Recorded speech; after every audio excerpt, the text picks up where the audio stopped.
In this lesson, we're going to break retinal detachment down into a very practical clinical framework.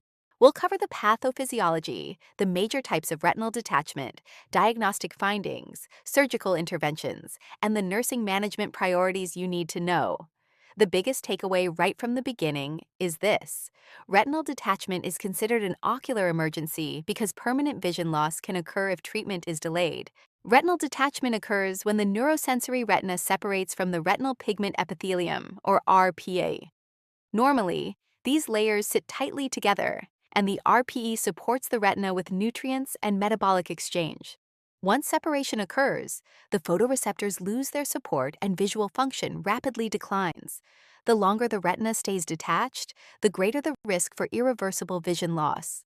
The most common type of retinal detachment is rhegmatogenous, which happens when a retinal tear or hole allows vitreous fluid to seep underneath the retina. Traction detachments occur from fibrous scar tissue pulling on the retina and are commonly associated with diabetic retinopathy.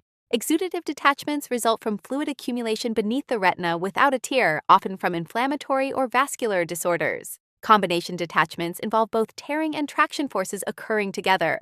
This slide compares the mechanics behind rhegmatogenous versus traction retinal detachment.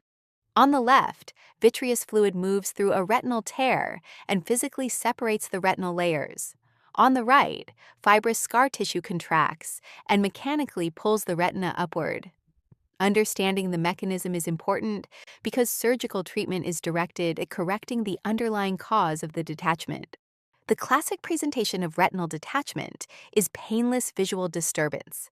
Patients often describe flashes of light, a sudden increase in floaters, cobwebs, or a curtain or shadow moving across their vision.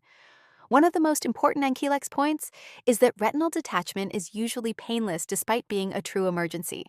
Any patient reporting these symptoms requires immediate ophthalmologic evaluation to prevent permanent vision loss. Diagnosis starts with establishing a functional baseline by checking visual acuity. Next, the provider performs a dilated fundus examination using indirect ophthalmoscopy and slit lamp biomicroscopy to directly visualize the retina. Advanced imaging tools like OCT, fluorescent angiography, fundus photography, and ultrasound help define the extent and type of detachment.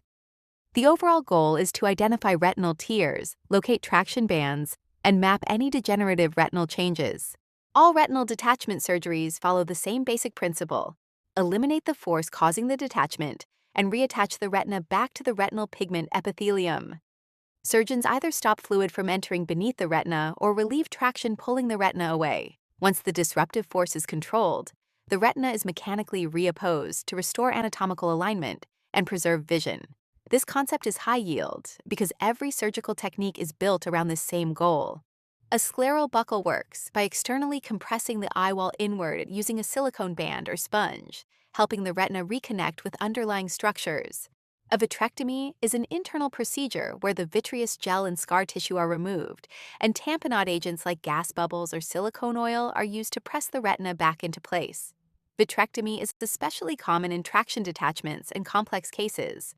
In some patients, both procedures may be combined to maximize retinal stabilization.